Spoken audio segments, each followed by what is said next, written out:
चलो क्वेश्चन लिखो।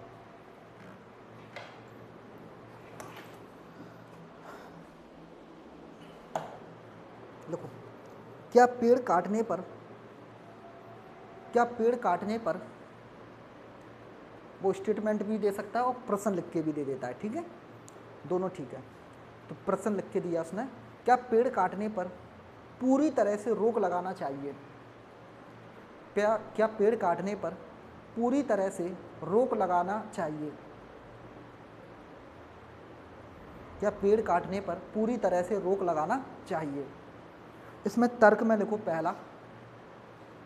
अब देखो, आपको तर्क देना है, यानी उन्होंने तुमसे पूछा कि बताओ ऐसा करना चाहिए कि नहीं, तो तुम्हारा तर्क क्या होना चाहिए, तो ये तर्क देना है। अब आपको ये तर्क देते समय ये बातें याद रखनी है जो मैंने बताई थी आपको। देखो पहला, हाँ ग्लोबल वार्मिंग का, हाँ फिर कॉमा लगाना, ग्लोबल वार्मिंग ग्लोबल वार्मिंग का सामना करना जरूरी है। ग्लोबल वार्मिंग का सामना करना जरूरी है। बताओ ये कैसा है, सही है या गलत है? ये सही है। पता है कौन सा लगा इसमें फैक्ट? आपने ये बचपन से पढ़ा है ना, क्या कि पेड़ काटने से पर्यावरण क्या हो जाता है, दूषित हो जाता है, खराब हो जाता है। इससे क्या होगी, ग्लोबल वार्मिंग बढ़ेगी, गर्मी बढ़ेगी, प्रदूषण बढ़ेगा।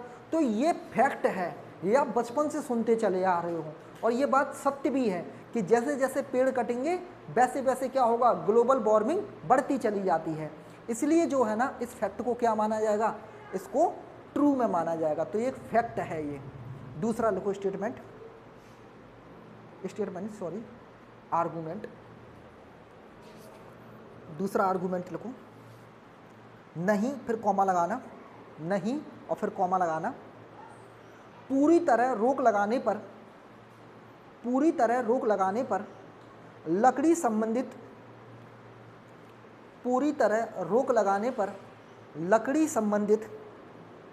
उद्योगों और पेशेवरों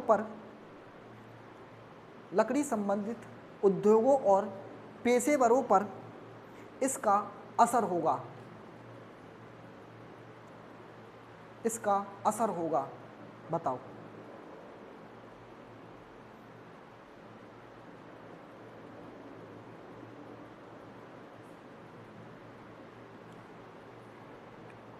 देखो ये लॉजिक भी सही है। क्यों सही है? क्योंकि अगर आप पूरी तरह रोक लगा देंगे तो ये फर्नीचर, ये जो पेपर बनना है, इतनी रोज़मर्रा की जो चीज़ें आ रही हैं वो कहाँ से आएंगी, इतनी सारी चीज़ें। अगर आप पूरी तरह पेड़ों पर रोक लगा दोगे, कटिंग पर, आपने देखा है जो बड़ी बड़ी कंपनियाँ होती हैं वो पेड़ों को काटती हैं बिल्कुल ज़रूरत पड़ने पर, ठीक है। जैसे नेस्ले कंपनी है तो ये पेड़ काटती है बिल्कुल। नेस्ले बहुत सारे प्रोडक्ट बनाती है ना, नेस्ले की आपने जैसे चॉकलेट देखी होंगी, ऐसे ही बहुत सारे प्रोडक्ट बनाती है। तो अगर आप पेड़ों को नहीं काटोगे तो पेपर्स कहाँ से आएंगे आपके पास, और इतने सारे जो फर्नीचर आप देखते हो ये कहाँ से आएगा। तो पेड़ों की काटना ज़रूरी है, लेकिन ज़रूरत से ज़्यादा नहीं। जितनी ज़रूरत है उतना काटो आप, और काटो तो उसकी जगह लगा भी दो। तो ये तो सही तरीका है। या कोई हरा भरा पेड़ है तो उसको मत काटो, जो पेड़ थोड़ा सा पुराना हो गया, बुजुर्ग हो गया है, उसको आप काट दो, कोई समस्या नहीं है। तो ये यही कहना चाह रहा, नहीं पूरी तरह से रोक लगाने पर लकड़ी संबंधित उद्योगों और पेशेवरों पर इसका असर होगा। तो इसका जो लॉजिक है ना, वो लॉजिकली बिल्कुल ठीक है, गलत नहीं है तर्क इसका। समझ रहे मेरी बात को?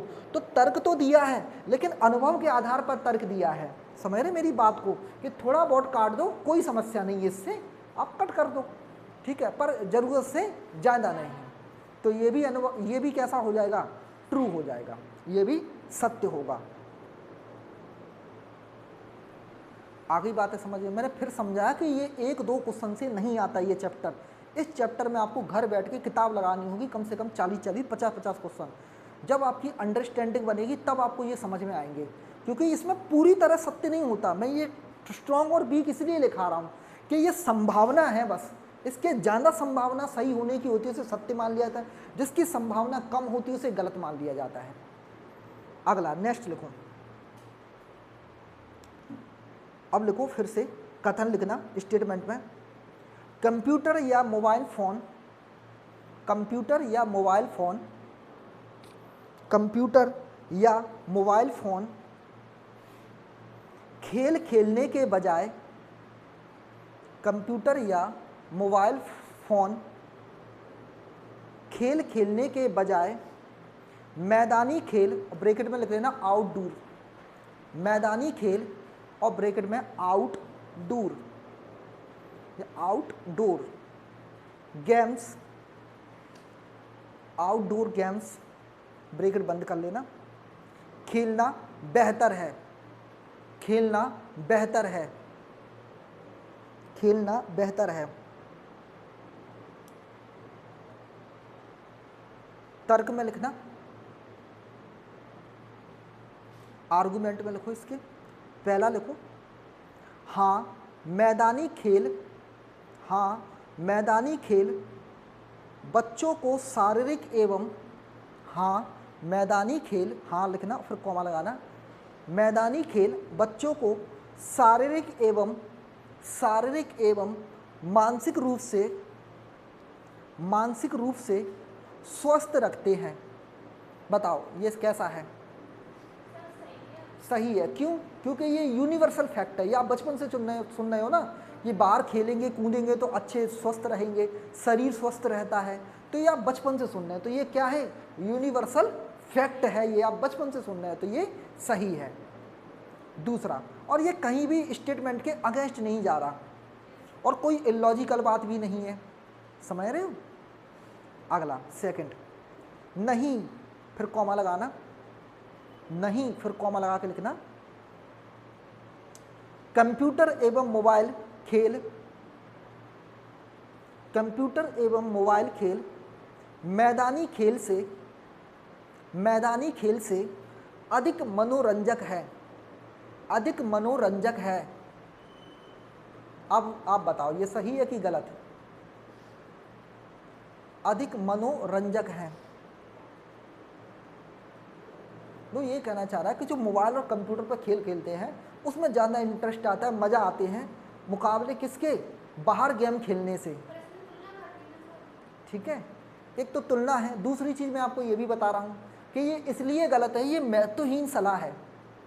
महत्वहीन कैसे? अब जैसे कोई पबजी खेलता हो तो उसको बाहर खेलने में मज़ा नहीं आएगा, उसको मोबाइल में ही मज़ा आएगा, लेकिन इससे कुछ मिलेगा? पबजी खेलने से कोई फ़ायदा है? कोई फ़ायदा नहीं है। यानी सलाह तो है बट ऐसी है जिसका कोई महत्व नहीं है, कोई मतलब ही नहीं है इस ऐसी सलाह का, इसलिए इसको क्या माना जाएगा? गलत कर दिया जाएगा। तो ये कैसा है? गलत है। ये आ गया समझ? तो इसको क्या कर देंगे? गलत कर देंगे। अच्छा, पहला वाला इसलिए सही हो गया था क्योंकि ये यूनिवर्सल फैक्ट था। आपने बचपन से सुना होगा, स्कूल में कॉलेज में मम्मी पापा सब बोलते हैं बाहर खेलोगे तो स्वस्थ रहोगे। आज भी आप बोलते हो कि आज के बच्चे जो है बाहर नहीं खेलते, गेम में लगे रहते, कंप्यूटर पर, इसलिए आंखें खराब हो रही हैं। तो उसके डिसएडवांटेज है ना, जो कंप्यूटर पर खेल रहे हो आप उसका डिसएडवांटेज है, और जो बाहर खेल रहे हो उसके एडवांटेज ही एडवांटेज है बहुत सारे। ठीक है, इसलिए मैंने कहा था ना कि इनको विशेष याद रखना, ये पॉइंटों को अगर आप इनको याद रखोगे तो कहीं कोई समस्या नहीं आएगी इस चैप्टर में। चलो तो अगला लिखो, कथन लिखो फिर से स्टेटमेंट में। ठीक है, इन बातों का विशेष याद रखना है आपको, मैं बार बार समझा रहा हूँ। और ये 2-4 क्वेश्चन करने से नहीं आएंगे, इसमें कम से कम आपको 20-20, 30-30 क्वेश्चन करना प्रैक्टिस, फिर धीरे धीरे समझ डेवलप होने लगेगी। देखो, पुस्तक पढ़ने से कार्टून चलचित्र देखना, कार्टून चलचित्र समझते हो? वो डोरीमैन वगैरह जो टीवी पे आते हैं उनकी बात कर रहे हैं अपन, जो बच्चे आजकल बहुत देखते हैं मोबाइल में। ठीक है, पुस्तक पढ़ने से कार्टून चलचित्र देखना बेहतर है, बेहतर है।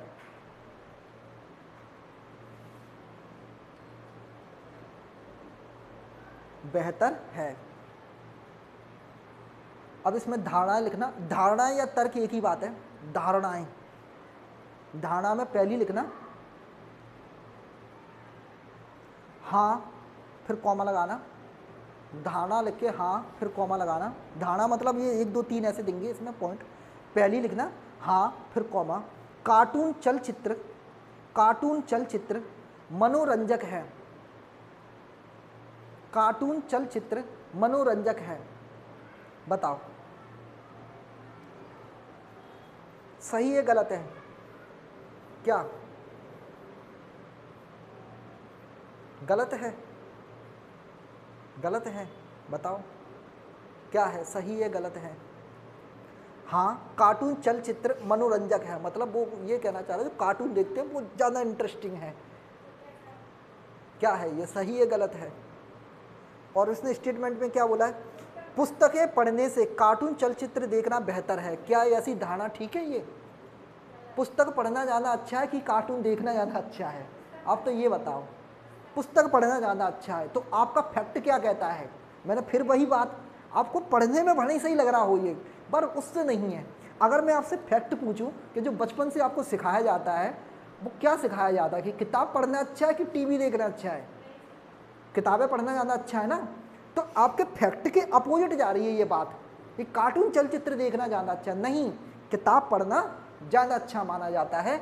और ये अपन बचपन से सुनते चले आए। आज भी आप क्या चाहोगे, या आपके बच्चे कार्टून देखें या फिर किताबों से पढ़े? बताओ आप यही चाहोगे ना कि किताबों से पढ़े वो, इसलिए तो स्कूल भेजते हो, नहीं तो फिर कार्टून ही लगा दे घर में, क्या ज़रूरत है स्कूल भेजने की उन्हें? ठीक है, तो यूनिवर्सल फैक्ट को देखो आप, ये चीज़ चेक करनी पड़ेगी आपको अच्छे से। सेकंड पॉइंट लिखो, यानी इसका सेकंड, नहीं फिर कॉमा लगाना, नहीं कॉमा लगाना। पुस्तकें पढ़ना बच्चों में, पुस्तकें पढ़ना बच्चों में, यानी उसने ये कहा था पुस्तकें पढ़ना ज़्यादा बेहतर है किससे? किससे? चलचित्र देखने से। तो ये उसने पूर्ण धारणाएं तुमसे पूछी हैं कि बताओ आप, यानी आपसे धारणाएं पूछी कि बताओ क्या क्या धारणा आपकी सही हैं। फिर सेकंड लिखना नहीं, पुस्तकें पढ़ना बच्चों में, पुस्तकें पढ़ना बच्चों में, पुस्तकें पढ़ना बच्चों में ज्ञान प्राप्त प्रेम जगाता है, ज्ञान प्राप्त प्रेम जगाता है, ज्ञान प्राप्त प्रेम जगाता है, ज्ञान प्राप्त प्रेम जगाता है और पुस्तकें पढ़ने की आदत का निर्माण करता है, और पुस्तकें पढ़ने की आदत का निर्माण करता है। बताओ ये कैसा है? सही है। ये अपन बचपन से सुनते आ रहे हैं कि पुस्तकें पढ़ेंगे तो दिमाग तेज होता है, यही तो सिखाया जाता है हमें। सोचने समझने की क्षमता अच्छी होती है, थोड़ा बड़ों का आदर करना सीख जाते हैं, पढ़ लिख जाओगे तो, यही तो सिखाया जाता है हमें कि पढ़े लिखे लोग थोड़ा सा आदर करते हैं, यही सिखाया जाता है। ये तो यूनिवर्सल फैक्ट है, तो ये क्या माना जाएगा? सत्य माना जाएगा। ठीक, अगर आप एक साथ पूरा पढ़ोगे ना कथन को लेके कि कथन में क्या था कि पुस्तकें पढ़ने से कार्टून चलचित्र देखना बेहतर है, तो ये बात कैसी है? गलत है, क्योंकि किताबों से क्या मिलता है हमें? अच्छा अच्छा ज्ञान मिलता है और ये हमारी मेमोरी को तेज करता है। ठीक है, तो इसमें क्या होगा? तो केवल दूसरा तर्क सही था। चलो और लिखो,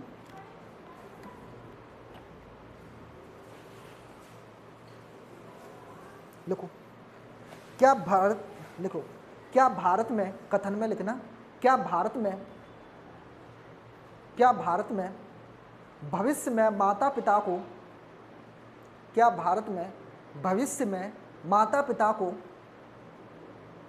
क्या भारत में भविष्य में माता पिता को,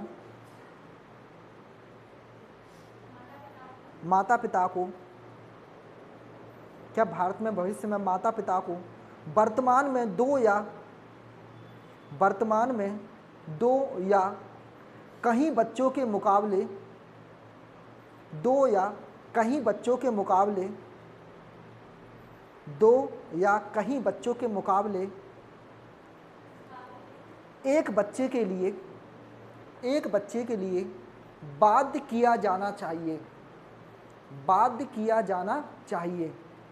इसका क्या मतलब है? वो ये कहना चाह रहा है कि भविष्य में आगे चल के या फिर वर्तमान में भी कि सभी माता पिताओं से ये कह दिया जाए, यानी बाध्य, बाध्य का तो समझ तो एकदम कंपलसरी कर दें कि सभी लोग एक बच्चे से ज़्यादा पैदा नहीं करेंगे। तो क्या ये ठीक है कि नहीं? आपसे तर्क पूछ रहे हैं अब वो, आप तर्क देना। इसका तर्क पहला लिखो, हाँ फिर कॉमा लगाना, हाँ फिर कॉमा लगाना, भारत की सदैव बढ़ती रहने, हाँ भारत की सदैव बढ़ती रहने वाली जनसंख्या को, हाँ भारत की सदैव बढ़ती रहने वाली, यानी भारत की जनसंख्या बढ़ रही है ना लगातार, बढ़ते रहने वाली जनसंख्या को नियंत्रित करने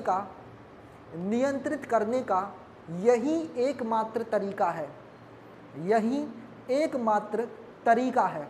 बताओ, वो ये कहना चाह रहा है कि इतनी सारी जो जनसंख्या बढ़ रही है ना लगातार, जिससे बहुत सारी प्रॉब्लम्स हो रही हैं, जगह की प्रॉब्लम होती है, खाने पीने की समस्या, हर चीज़ की समस्या होती है, समझ रहे आप। इतनी पॉपुलेशन जो इंडिया में बढ़ती जा रही है, तो इसको रोकने का क्या तरीका है आपके पास कि आप सरकार एक बिल ले आए और जिसमें ये कह दे कि कोई भी व्यक्ति एक बच्चे से ज़्यादा पैदा नहीं करेगा। जैसे 2 का तो है ही अब सिस्टम कि अगर गवर्नमेंट में हो तो आप 2 बच्चे से ज़्यादा बच्चे पैदा नहीं कर सकते। ऐसे कल को सरकार 1 बच्चे का ले आए, तो क्या ये एक तरीका है? क्या यही एक तरीका है?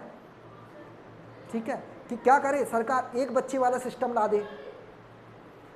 तो क्या ये बात सही लिखी है कि गलत है? ये गलत है। क्यों? क्योंकि इसमें एक शब्द जोड़ा गया, एकमात्र तरीका। एकमात्र का तरीका, तरीके का मतलब होता केवल यही तरीका है, इसके अलावा कोई और तरीका नहीं है। समझ रहे हो आप?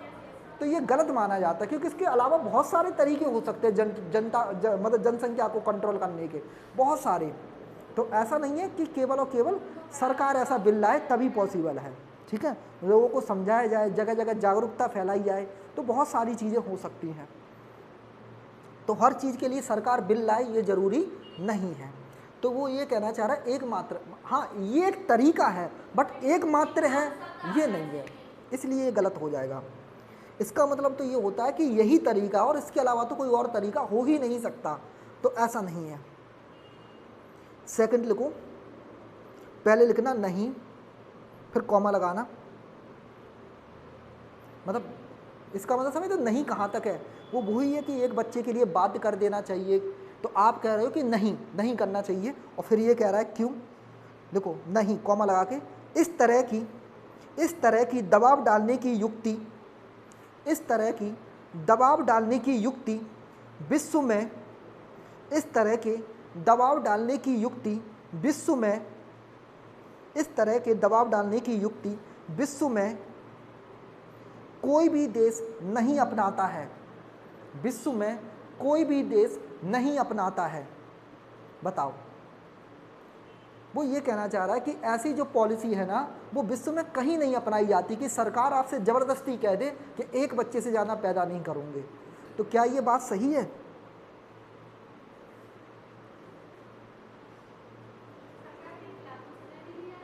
ठीक है, देखो ये इसलिए गलत है क्योंकि आप तुलना कर रहे हो कि विश्व में कहीं नहीं है ऐसा, तो हमारे यहाँ ऐसा क्यों? तो फिर बात कहाँ आ गई? तुलना पर। और जैसे ही मैंने कहा था कि अगर आप तुलना करना चालू कर दिए तो वो स्टेटमेंट गलत माना जाएगा, कंक्लूजन। तो ये आर्गूमेंट क्या हो जाएगा? गलत हो जाएगा। आपने क्या कर दी? तुलना कर दी विश्व से कि विश्व में ऐसा कहीं नहीं होता, हमारे यहाँ कैसे हो जाएगा। तो उससे मतलब नहीं है आपको दुनिया से, आपको अपने आप से मतलब है। तो ये वही बात है। आ गए समझ? आ रहे हैं समझ धीरे धीरे? ये धीरे धीरे ही डेवलप होगी समझ, इसमें एक साथ नहीं हो सकती।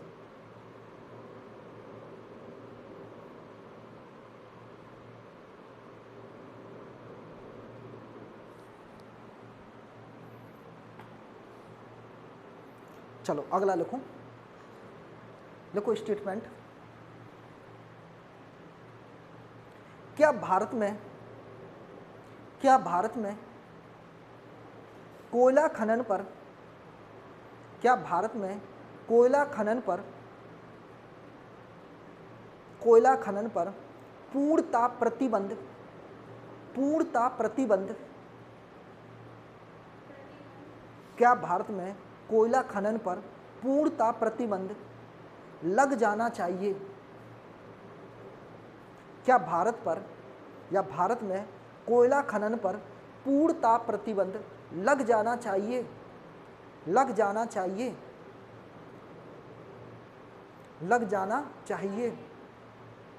लिखो, तर्क में लिखना पहला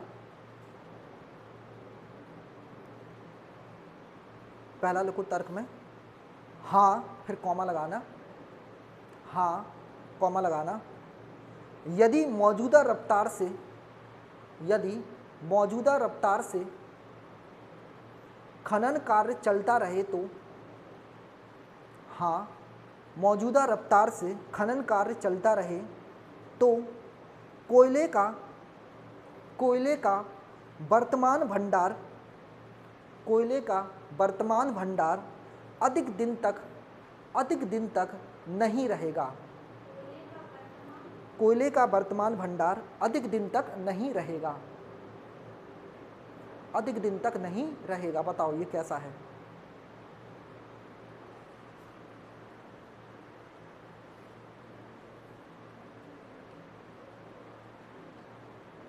देखो वो ये कहना चाह रहा है कि जैसे अभी अब जगह जगह तुम देखते हो पत्थर का निकाला जाता है खदानों में से, ऐसी कोयला खदानों से निकाला जाता है, तो ये बहुत बड़ी मात्रा में निकाला है। इससे क्या होता है कि जहाँ पर कोयले की खदानें होती है ना, वहाँ प्रदूषण बहुत फैलता है। डायनामाइट चलाओगे आप, देखो तो खदानों में जाके देखो कितनी डस्ट उड़ती है। तो इस तरह से वो ये कहना चाह रहा है कि जो कोयला है, इस कोयले से बहुत ज़्यादा प्रदूषण होता है। तो इस कोयले की जो खनन है, इसे क्या करना चाहिए? पूर्णतः प्रतिबंध लगा देना चाहिए सरकार को। क्या पूर्णतः प्रतिबंध लगा देना चाहिए? इसमें कहा है कि हाँ लगा देना चाहिए, क्योंकि इससे क्या होगा, अगर आप खदानों से कोयला निकालते चले जाओगे तो एक दिन क्या होगा कि कोयला खत्म हो जाएगा, ये कहना चाह रहा है। तो क्या ये सही है? बताओ सही है? तो आपका आंसर होगा ये गलत है। क्यों गलत है? ये गलत क्यों है मैं समझाता हूँ। ये संदेहपूर्ण है। संदेहपूर्ण कैसे? अब आपको पता है आपके इंडिया में कितना कोयला है? बहुत सारा कोयला है। ऐसे दुनिया में कितना कोयला है? बहुत सारा कोयला है। और कोयले की नई नई खदान मिलती रहती हैं। अगर आपको पता होगा तो पता चला कहीं पर खोज हुई, वहाँ कोयला मिल गया, कुछ और पदार्थ मिल गए। तो जो बात अब से कम 50 साल बाद, 100 साल बाद होने वाली है, उसको आप कन्फर्म नहीं कह सकते कि ये होगा ही होगा ऐसा। समझ रहे मेरी बात को? जैसे मैंने आपसे कहा कि 50 साल बाद इंडिया में बहुत तरक्की कर ही जाएगा, ये जरूरी नहीं है। हो सकता है कि एक घटना पूरी सिचुएशन बदल के रख दे। समझ रहे हो? तो ऐसी चीजें जो केवल संभावना है, मतलब 50 साल बाद, 60 साल बाद, 70 साल बाद इंडिया में क्या होगा, तो इस तरह की जो संभावनाएं होती है ना, ये संदेहपूर्ण में आती हैं कि ये हो भी सकता है और नहीं भी हो सकता। तो ये जैसे मान लो आज के टाइम पर कोई व्यक्ति पैसे कमा रहा है अच्छे, उसकी अच्छी सैलरी वैलरी, आप कहोगे, जैसे आप कई बार लगाते हो आइडिया कि ये अगले 10 साल में जो है ना इस शहर का सबसे पैसे वाला इंसान हो जाएगा, इसके पास 4 गाड़ियाँ होंगी। ये केवल संभावना है। हो सकता है कि उसकी अचानक से नौकरी चली जाए, तो सारी संभावनाएं खत्म। तो ये जो होता है ये डाउटपूर्ण होता है, इसको डाउटपूर्ण माना जाता है, संदेहपूर्ण माना जाता है। तो ये स्टेटमेंट कैसा माना जाएगा? वीक में माना जाएगा। समझ रहे? जैसे असत्य कर देंगे। तो कभी भी ऐसा स्टेटमेंट आता है ना कि कोई व्यक्ति 50 से 10 साल बाद जो है ना ऐसा हो जाएगा, वैसा हो, अब से कुछ सालों की बाद की बात चल रही है ना, इसका मतलब वो संदेहपूर्ण में जाता है, वो डाउट में जाता है। समझ रहे? इस तरह से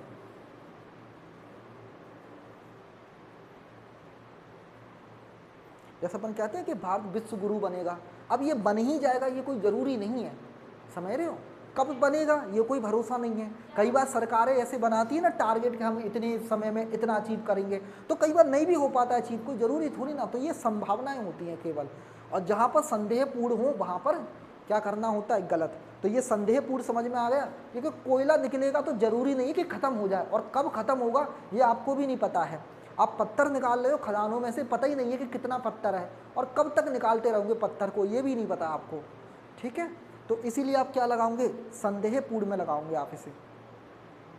जैसे कल को आपसे कोई कहे कि भारत में कल को इतनी जनसंख्या हो जाएगी कि पानी का संकट आ जाएगा, तो कब आएगा ये किसी को नहीं पता है, कब पानी खत्म होगा ये किसी को नहीं पता है। ठीक है? ठीक है?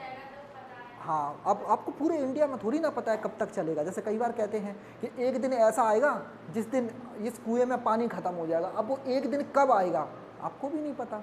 तो ये संदेहपूर्ण होता है। ठीक है? तो ऐसा आर्गुमेंट क्या माना जाएगा? रॉन्ग कर देंगे आप। लिखो और इसमें क्वेश्चंस करने हैं मैक्सिमम, और आपको मैं ये स्टेटमेंट्स धीरे धीरे समझाता जा रहा हूँ, ठीक है, कि किस में क्या है। इसमें एक ही लिखा है ना, दूसरा लिखो नहीं हमारे पास, इसमें लिखो नहीं फिर कॉमा लगाना, हमारे पास वैकल्पिक ऊर्जा स्रोत नहीं, हमारे पास वैकल्पिक वैकल्पिक वैकल्पिक ऊर्जा स्रोत पर्याप्त मात्रा में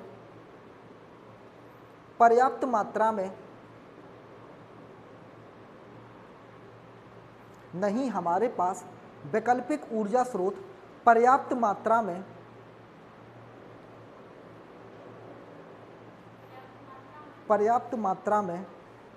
नहीं है, पर्याप्त मात्रा में नहीं है। ये बताओ ये कैसा है? हमारे पास वैकल्पिक स्रोत पर्याप्त मात्रा में नहीं है।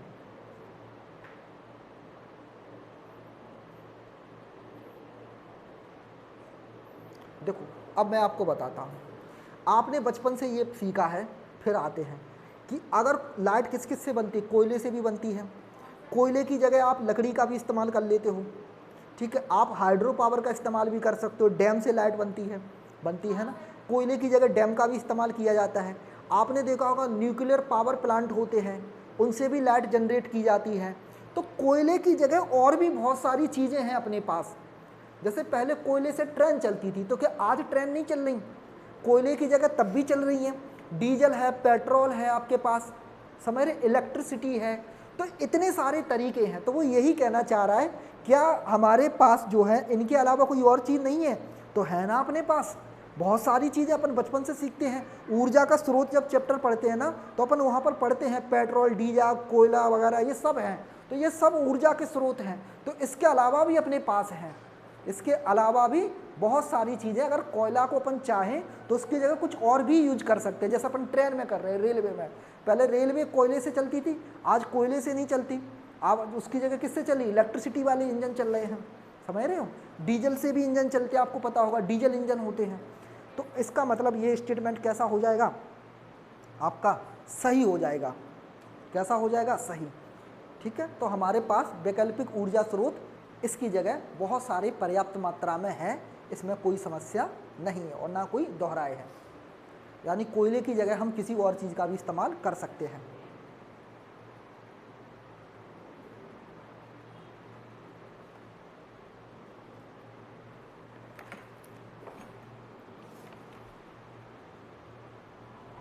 चलो और लिखो, इसको बताना, क्या विद्यालय में वार्षिक अवकाश के दिनों की संख्या, क्या विद्यालय में वार्षिक दिनों के वार्षिक अवकाश, क्या विद्यालय में वार्षिक अवकाश के दिनों की संख्या, क्या विद्यालय में वार्षिक अवकाश के दिनों की संख्या कम होनी चाहिए? समझ रहे हो, जो छुट्टियां मिलती हैं वो क्या कर दी जाए? कम होनी चाहिए। जैसे एग्जाम होने के बाद मिलती थी पहले 3 महीने की छुट्टी रहती थी, 2 महीने की, ठीक है। तो वो ये कहना चाह रहा है, क्या इन्हें कम कर देना चाहिए? अब आपको तर्क देना है इसके, कौन कौन से तर्क सही हो सकते हैं। जैसे मैंने तुमसे पूछा कि बताओ ये 3 महीने की छुट्टी कर रहे हैं, ये सही है कि नहीं, तो तुम अपने तर्क दोगे कि गलत है, क्या सही है, ठीक है। और हमेशा ध्यान रखना, तर्क जो होते हैं ना, वो हमेशा सत्य बातों पर आधारित होते हैं, आपकी पर्सनल जीवन से जुड़ा होता है। और जबकि पीछे वाला जो चैप्टर था वो अलग था, ठीक है। लिखो इसमें तर्क में पहला, हाँ विद्यालयों के बच्चे, हाँ विद्यालय के बच्चे अन्य देशों के बच्चों की तुलना में, हाँ विद्यालयों के बच्चे अन्य देशों के बच्चों की तुलना में अधिक अवकाश पाते हैं, अधिक अवकाश पाते हैं। वो ये कहना चाह रहा है कि हमारे देश के जो बच्चे हैं ना, वो 3-3 महीने तक घर बैठ जाते हैं, वो अन्य देशों की मुकाबले देखा जाए तो ज़्यादा छुट्टी ले जाते हैं। अपने यहाँ पर देखा होगा आपने कि दिवाली आई तो 8 दिन की छुट्टी, होली आई तो छुट्टी, बीच में कोई भी त्यौहार है तो छुट्टी, तो छुट्टी पर छुट्टी होती ही रहती है। संडे की छुट्टी, बीच में और कोई त्यौहार आ जाए तो छुट्टी। तो वो ये कह रहा है क्या इन छुट्टियों को कम कर देना चाहिए? और आपसे स्टेटमेंट में पूछा है उसने यानी आर्गुमेंट में पूछा है, हाँ विद्यालयों के बच्चे अन्य देश के बच्चों की तुलना में अधिक अवकाश पाते हैं। यानी जैसे विदेशों में देखें तो इतनी छुट्टी नहीं होती जितने हमारे इंडिया में होती हैं बच्चों के साथ। तो क्या ये सही लिखा है? क्या आपको क्या कर देना चाहिए?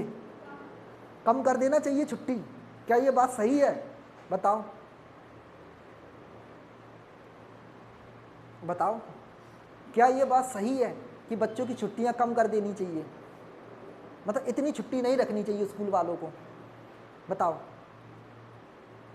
बताओ, ये गलत है। क्यों गलत है? बिल्कुल ये गलत है क्योंकि आप तुलना कर रहे हो, फिर आप अपने देश से बाहर चले गए। जैसे ही आप दूसरे देश से तुलना करोगे ना, कंपैरिजन हमेशा गलत होता है। कहीं पर 2 दिन की छुट्टी हो रही, 10 दिन की हो रही, 50 दिन की हो रही, तुम्हें उससे क्या मतलब है? तुम्हें मतलब है केवल अपने यहाँ से। तो अपने इंडिया में क्या चल रहा है केवल मतलब उससे है। ठीक है, तो मैं बार बार यही समझा रहा हूँ कि ये पढ़ने में बहुत अच्छा लग रहा था। ठीक है, लग रहा था ना कि छुट्टी कम कर देनी चाहिए। वे बच्चे 3-3 महीने घर बैठते हैं तो सब भूल जाते, तुमने देखा होगा। एग्जाम होने के बाद, बोर्ड के एग्जाम, खैर अब तो ये सिस्टम काफ़ी हद तक कम हो चुका है, प्राइवेट वाले स्कूल तो बहुत जल्दी बुला लेते हैं। और लेकिन तुमने देखो गवर्नमेंट में ये होता है कि जैसे आपके एग्जाम हो गए जनवरी फरवरी में, फरवरी मार्च में तो हो ही जाते हैं, मार्च के बाद अप्रैल मई जून जुलाई में जाके स्कूल खुलते हैं। तो कम से कम 3-4 महीने बंद रहते हैं। अब आप सोच के देखो, 3-4 महीने वो बच्चा जो इतना सीखा था वो 4 महीने में ऊधम कर करके वो सब भूल जाता है। तो आपको पढ़ने में लग रहा कि नहीं ये 4 महीने की छुट्टी 3 महीने की बहुत है, ज़्यादा से ज़्यादा कितने देने चाहिए? बच्चों के एग्जाम हो जाए, 15-20 दिन की छुट्टी है तो टूर वूर पे घूमे आएंगे बच्चे, और क्या, उसके बाद फिर चालू कर दो। तो पढ़ने में सही लग रहा है, बट लेकिन ये क्या है? तुलना है दूसरे देशों से, तो ये क्या माना जाएगा? गलत ही कर दिया जाएगा। इनका हाँ, इनका सब, ये तो बात पढ़ने में आपको ऐसा लगेगा ये सही है, लेकिन वही है कि ये शब्दों को याद रखना होगा, तभी तो हर कोई नहीं कर पाता ना इनको सही। इतना आसान नहीं है ना ये सही कर पाना इन्हें। लिखो, सेकंड लिखो इसमें, दूसरा वाला, हाँ फिर कॉमा लगाना, हाँ कॉमा लगाना, इससे शिक्षक की, हाँ फिर कॉमा लगाना, इससे शिक्षक की उत्पादकता, इससे शिक्षक की उत्पादकता, मतलब जो बीच में छुट्टी कर देते हैं ना उसको कम कर देना चाहिए। तो हाँ, इससे शिक्षक की उत्पादकता और विद्यार्थियों की सीखने की क्षमता में, और विद्यार्थियों के सीखने की क्षमता में सुधार होगा। बताओ, ये सही है। क्यों? क्योंकि ना तो इसमें तुलना है, और ये बात सही भी है, जो 4-4 महीने की छुट्टी देते हैं उसकी जगह थोड़ी छुट्टी क्या कर देनी चाहिए? कम कर देनी चाहिए। इससे क्या होगा कि सब में सुधार होगा, बच्चे भी भूलेंगे नहीं ना सिलेबस। जो अभी 4 महीने बाद 3 महीने, अब तुमसे कहें कि 3 महीने किताब नहीं उठानी और फिर आ जाओ पढ़ने, तो फिर तुमसे 3 महीने बाद बैठा जाएगा? नहीं बैठा जाएगा। फिर तुम्हें लगी कब छुट्टी होती है, कब घर जाएँ। ठीक है, तो ये सिस्टम होता है। अगर आपको मैं 4 दिन की छुट्टी दे दूँ, उसके बाद 5वें दिन बुलाऊँ, तो ऐसा लगता है। समझ रहे? तो यही ये समझाना चाह रहे। ठीक है, हाँ, तो समझ आ गए। अब आने लगे होंगे धीरे धीरे समझ। ठीक है, लिखो अगला स्टेटमेंट। ये सब लॉजिकल चैप्टर हैं, इनमें कोई ट्रिक नहीं लगती, बस ये समझने होंगे, धीरे धीरे पढ़ने होंगे। लिखो, क्या सार्वजनिक बस परिवहन, सार्वजनिक समय तो गवर्नमेंट जो बसें चलती हैं, सरकारी बसें जैसे राजस्थान में चलती हैं, ठीक है, जैसे आपकी यूपी में चलती हैं, वो देखी है यूपी वाली बसें, गवर्नमेंट सरकारी बसें चलती हैं। ठीक है, जैसे रोड पे ऐसे करती हैं अपने पैसे, वो डिपो लिखी होती है उन पर। ठीक है, क्या सार्वजनिक बस परिवहन कंपनी द्वारा, सार्वजनिक बस परिवहन कंपनी द्वारा, मतलब जो जनता के लिए चलती हैं सार्वजनिक बसें, सार्वजनिक बस परिवहन द्वारा अपने कर्मचारियों को मुक्त यात्रा पास देना, मुक्त यात्रा पास देना, यानी फ्री में जो पास मिलता है ना, यात्रा पास देना बंद कर देना चाहिए। जैसे आपको पता है रेलवे में मिलता है, अगर रेलवे में आपकी नौकरी मिल गई तो आपको आने जाने का जो रेलवे से रहता है ना, वो फ्री रहता है, आपको एक पास बन जाता है, उसमें पूरी फैमिली को फ्री मिलता है आना जाना। ठीक है, एक कार्ड बन जाएगा और उस कार्ड के माध्यम से क्या है, आप रेलवे में फ्री आ जा सकते हो। तो ऐसे एक पास बन जाता है। तो क्या ये बंद कर देना चाहिए, ये कहना चाह रहा है। जो स्टाफ है स्टाफ के लिए ये सब चीज़ें बंद कर देना। अब आप कहोगे 2-4 से क्या फ़र्क पड़ता है, 2-4 से नहीं। अगर आप रेलवे में देखो कितने कर्मचारी हैं, सोचो कितने कर्मचारी रोज़ के इधर से उधर जाते होंगे रेलवे में, तो ये सारे के सारे लोग फ्री हैं। तो सरकार कल को सोचे कि नहीं इन सब पे क्या लगाना चाहिए, इनसे भी किराया वसूलो, तो बहुत सारा पैसा आ जाएगा सरकार के पास। तो वो यही कहना चाह रहा है आपसे, ठीक है।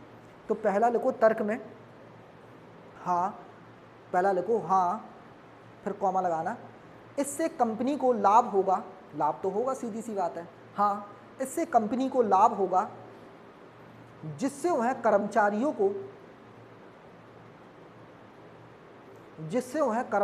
को बेहतर बुनियादी सुविधाएं प्रदान कर सकती है, बेहतर बुनियादी सेवाएं प्रदान कर सकती हैं। ये बहुत कंफ्यूज करेगा आपको। हाँ बताओ ये सही है गलत है? बेहतर बुनियादी सेवाएं प्रदान कर सकती है, बताओ। ये आप ऐसे ले लो कि आपकी जॉब रेलवे में लग गई, कल को सरकार आपको अभी भी सारे बेनिफिट देती है कि नहीं देती? देती है आपको। आप जॉब में लग जाओगे तो आपको हॉस्पिटल वगैरह की फैसिलिटी ये सब मिलता है फ्री में। और कल सरकार आपको पैसा ले लेगी तो इससे और क्या हो जाएगा, और कुछ नहीं होगा। किराया ले लेगी तो किराया अगर ले लेती है सरकार अपने स्टाफ से तो इसमें कुछ अच्छा नहीं होगा, ठीक है। तो ये क्या माना जाएगा फिर? गलत माना जाएगा, ठीक है, गलत मान लिया जाएगा। तो बुनियादी सुविधाएं प्रदान कर सकती है। और वैसे भी देखो इसमें ये लिखा है कर सकती है, इसका क्या मतलब है? करेगी और कर सकती दोनों में अंतर है।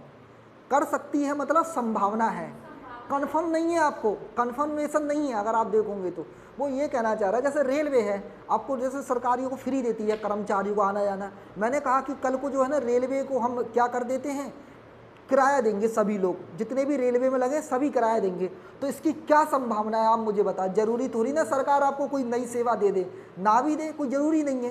तो इसमें ये लिखा है कि कर सकती है। कर सकती है मतलब ये संदेहपूर्ण है, डाउटपूर्ण है, क्या करेगी आपको भी नहीं पता। मैंने जैसे कह दिया कि सरकार को कल को आपसे किराया बढ़ा देना चाहिए। अब बढ़ा देना चाहिए तो सरकार आपको सुविधाएं देगी। क्या सुविधाएं देगी ये कहाँ लिखा है? देगी भी नहीं देगी, दे सकती है और देगी दोनों में अंतर होता है। तो कर सकती है मतलब सुविधाएं और ज़्यादा क्या कर सकती है, बेहतर सुविधाएं प्रदान कर सकती है। इसका मतलब ये एक संभावना है, पॉसिबिलिटी है, यानी कर भी सकती है और नहीं भी कर सकती है। कब करेगी और कितना करेगी ये भी कहीं से नहीं लिखा। तो इसमें क्या है, ये संदेहपूर्ण है, तो ये क्या जाएगा, गलत जाएगा। ये आ गया समझ? संदेहपूर्ण नहीं होना चाहिए, मैंने यही समझा है। तर्क कैसा होना चाहिए, संदेहपूर्ण नहीं होना चाहिए। अगला, नहीं फिर कॉमा लगाना, मुक्त में यात्रा करना, नहीं मुक्त में यात्रा करना कर्मचारियों का नहीं मुक्त में यात्रा करना कर्मचारियों का अधिकार है, अधिकार है। ये बताओ ये सही है? ये सही नहीं है। क्यों नहीं है? ऐसा कोई अधिकार नहीं होता आपका, जब चाहे सरकार आपसे छीन भी सकती है ये अधिकार, ठीक है। ऐसा नहीं है कि आप पुलिस में लग गए तो हर जगह फ्री ही जाओगे, ठीक है। तो ये आपका कोई ऐसा अधिकार नहीं है। सरकार आपको ये सुविधाएं दे रही है, नहीं देगी तो भी चलेगा और दे देगी तो अच्छा है। तो ये आपका बुनियादी तरीका नहीं है, समझ रहे? आपके पास अधिकार क्या है? अधिकार आपके पास बहुत सारे होते हैं। अगर आप गवर्नमेंट जॉब में हो तो आपको बिना जांच के नहीं हटाया जा सकता, ये आपके पास अधिकार होते हैं। किसमें? ये आपके पास अधिकार नहीं है। आप मतलब इसमें क्या कह सकते हो, ये समझ लो कि मतलब ये आपके पास अधिकार में नहीं है। ये ऐसा कुछ मतलब महत्वहीन सलाह है एक तरह से, ठीक है। आपके पास जैसे आपके पास अधिकार क्या है, जैसे आप जॉब में लगते हो ना, तो अधिकार आपके पास ये है कि आपको कभी भी सरकार डायरेक्ट टर्मिनेट नहीं कर सकती, हटा नहीं सकती, पहले जांच बिठाएगी तब हटाया जाता है, समझ रहे? तो ये आपके पास अधिकार है सरकारी नौकरी के कुछ। ये अधिकार नहीं है कि फ्री में घूमेंगे, समझ रहे? फ्री में घूमना अधिकार नहीं है। आपके पास सरकार के कुछ अधिकार होते हैं। जैसा आप ज्वाइनिंग लोगे ना, नौकरी लगेगी तो आपको सबसे बड़ा अधिकार क्या है कि आपको कोई हटा नहीं सकता डायरेक्ट। अगर आपको हटाता है तो आप कोर्ट चले जाओगे। तो ये आपके पास अधिकार हैं, नौकरी में। लेकिन नौकरी में कल को सरकार आपको, जैसे सरकार है, आपकी सैलरी बढ़ा दे, कम कर दे, तो ये सरकार के पास अधिकार है, ये आपके अधिकार नहीं है। आपका अधिकार है कि आपको निकाल नहीं सकती सरकार। आपका अधिकार है कि आपसे नीचे का जो अधिकारी है वो आपको ऑर्डर नहीं कर सकता, समझ रहे, ये आपके अधिकार है। जैसे सिपाही कभी भी टीआई को सस्पेंड नहीं कर सकता, ये अधिकार है आपके। जैसे आप पॉलिटी में पढ़ोगे, जैसे राष्ट्रपति उपराष्ट्रपति अपन पढ़ रहे थे, तो ये अधिकार है। जैसे राष्ट्रपति के पास अधिकार है, किसी को क्षमादान ये सब कर सकता है, तो ये अधिकार हैं उसके।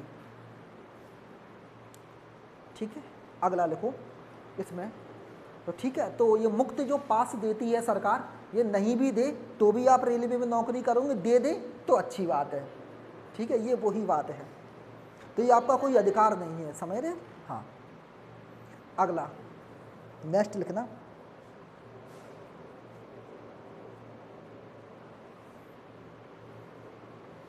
लिखो 21वीं सदी के माता पिता, 21वीं सदी के माता पिता, 21वीं सदी के माता पिता, 21वीं सदी के माता पिता को पालन पोषण पर, 21वीं सदी के माता पिता को पालन पोषण पर, पालन पोषण पर परामर्श प्रदान किए जाने चाहिए, परामर्श प्रदान किए जाने चाहिए, परामर्श प्रदान किए जाने चाहिए।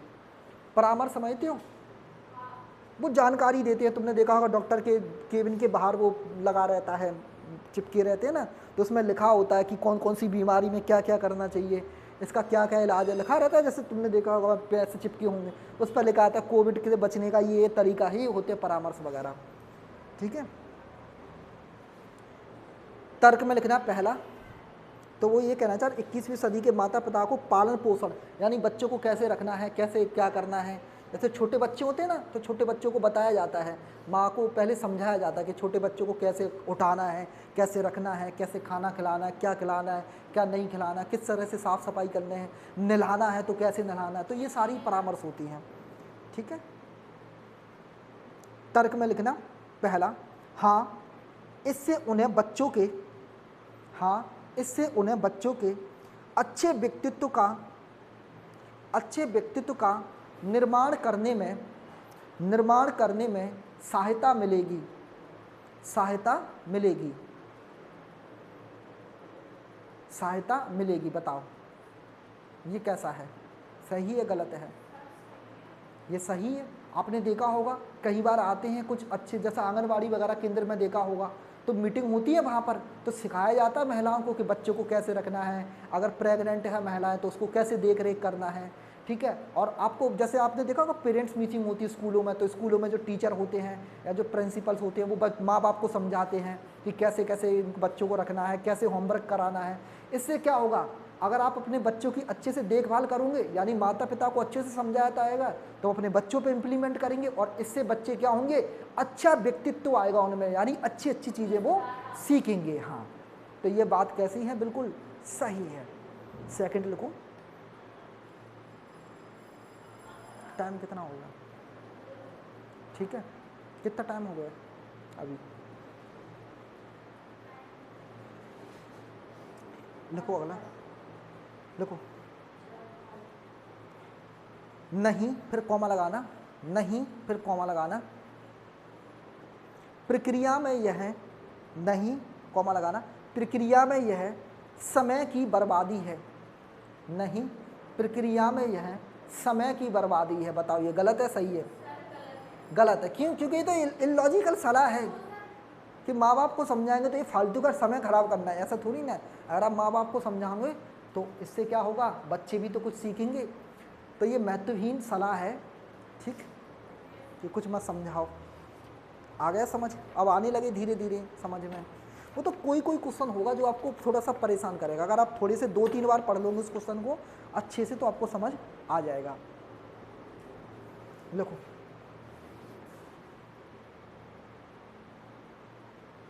कथन में लिखना,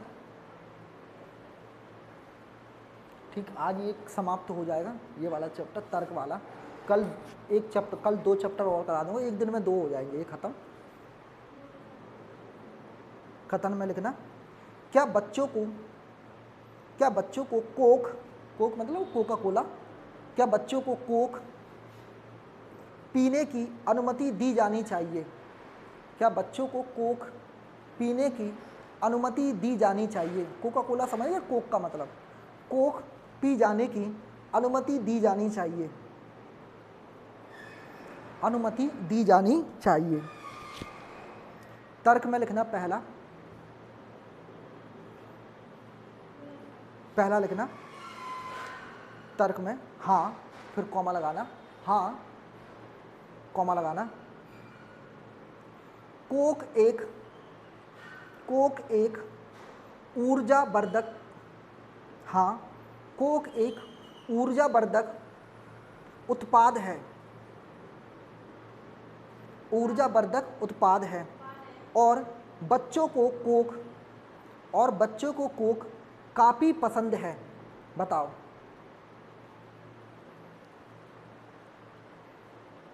सही है गलत है?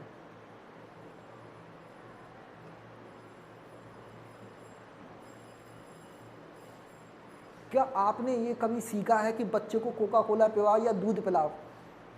बताओ, आप बच्चों को क्या सलाह दोगे? अगर आपके बच्चे घर में छोटे बच्चे हैं तो आप उन्हें कोका कोला पिलाना पसंद करोगे कि दूध पिलाना पसंद करोगे? दूध, आपको पता है ना कि दूध अच्छा होता है स्वास्थ्य के लिए, और कोका कोला आपने ये शुरू से सीखा है ना, आपने सीखा भी होगा कि पेप्सी जो होती है ना, जो कोका कोला वगैरह होती है, ये स्वास्थ्य के लिए बहुत हानिकारक होती है, इनमें बहुत सारे केमिकल्स होते हैं, बहुत सारा शुगर होता है। वो बात अलग है कि आदमी पीता है, ठीक है, तो कोई ऊर्जा वाहक होते हैं, ऐसा कुछ नहीं है कि इनको पीने से आप में जोश आ जाएगा, ऐसा कुछ नहीं होता। हाँ, दूध पीने से जरूर ऊर्जा वाहक होते हैं। अगर आप 10 दिन लगातार दूध पी लोगे तो शायद आपके अंदर एनर्जी आ जाएगी, और आती ही है, समझ रहे? तो आप ये समझ रहे कि कोक पीने से एनर्जी आती है, ऐसे आपने सुना है बचपन से कहीं? नहीं ना। ये क्या है, एक यूनिवर्सल फैक्ट है, लेकिन ये गलत फैक्ट है।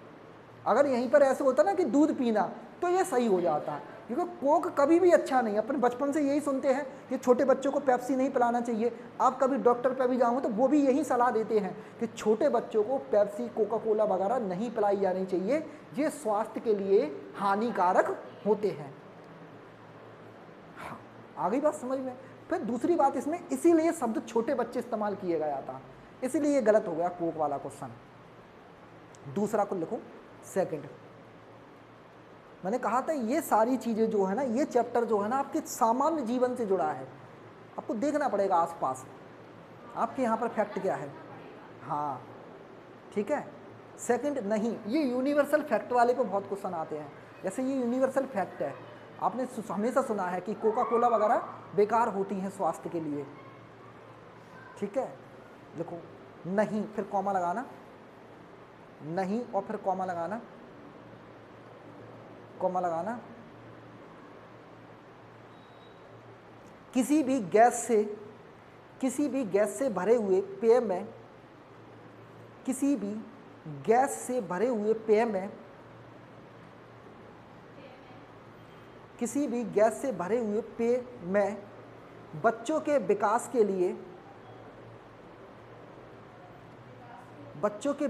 के लिए आवश्यक पर्याप्त पोषक तत्व नहीं होते हैं, आवश्यक पर्याप्त पोषक तत्व नहीं होते हैं। बताएं, आवश्यक पर्याप्त पोषक तत्व नहीं होते हैं, ये बताओ सत्य है या गलत, सही है? वो ये कहना चाह रहा है कि जिसमें गैस भरी होती है ना, गैस से भरे जितने भी प्रोडक्ट आते हैं ना, वो सारे सही नहीं होते बच्चों के लिए। तो ये बात बिल्कुल सही है। क्यों सही है? क्योंकि आपने देखा होगा पैकेट वाला दूध पियो आप, और कभी दूध घर का पियो आप, तो कौन सा दूध अच्छा है, वो पैकेट वाला या घर से जो पीते हो? घर वाला। क्यों? क्योंकि घर वाला सही है, शुद्ध है।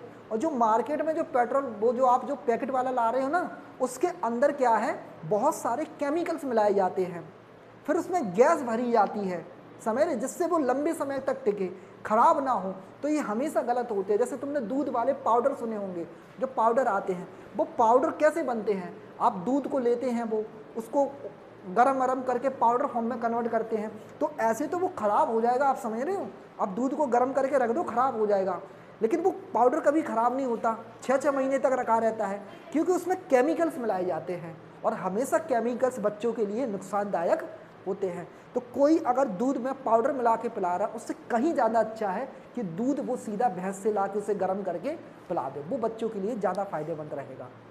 ठीक है, जैसे आपने सुना होगा अगर आप चिप्स या कुरकुरे खिलाते तो वो हमेशा बेकार माने जाते हैं, डॉक्टर पर कभी जाना, वो हमेशा सलाह देते हैं कि बच्चों को ये मार्केट के अंदर जो चीज़ें हैं चिप्स कुरकुरे जिनके अंदर गैसेस भर के आ रही हैं उन्हें मत खिलाओ, क्योंकि वो क्या होते हैं, नुकसानदायक होते हैं। उसकी जगह अच्छे क्या है, अच्छे क्या है, घर की बनी हुई चीज़ें खिलाओ।